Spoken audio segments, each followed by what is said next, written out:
আসসালামু আলাইকুম সম্মানিত ভিউয়ার্স, আমি এখন আছি সিঙ্গাপুরে জুরুং ইস্টে অবস্থিত আল মুকমিনিন মসজিদের ভিতর। এই জায়গাটা হচ্ছে মূলত মসজিদের কার পার্ক, যেখানে প্রতি রমজানেই এভাবে ইফতারের আয়োজন করা হয়। সিঙ্গাপুরের প্রায় প্রতিটি মসজিদেই এইভাবে ইফতারের আয়োজন করা হয়। দেখুন, বাংলাদেশি ভলান্টিয়ার ভাইয়েরা কত সুন্দর করে সারিবদ্ধভাবে শৃঙ্খলভাবে তারা একজনে খাবার দিচ্ছে, আরেকজনে চামচ এবং ফর্ক দিচ্ছে, আরেকজন ফল এবং খেজুর দিচ্ছে, আরেকজন জুসের বোতল এবং গ্লাস দিচ্ছে, আরেকজন কেক দিচ্ছে, যাতে করে খুব সারিবদ্ধভাবে সবাইকে ইফতার জায়গায় বসায় দেওয়া যায়।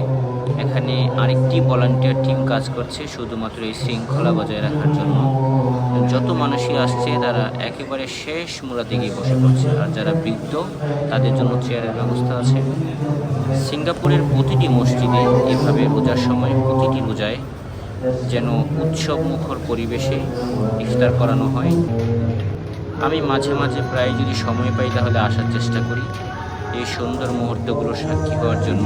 আলহামদুলিল্লাহ, এবছর 5টি ইফতার মসজিদের সব প্রবাসী ভাইদের সাথে করা হয়েছে। সবাই ভালো থাকবেন, আমাদের জন্য দোয়া করবেন। আসসালাম।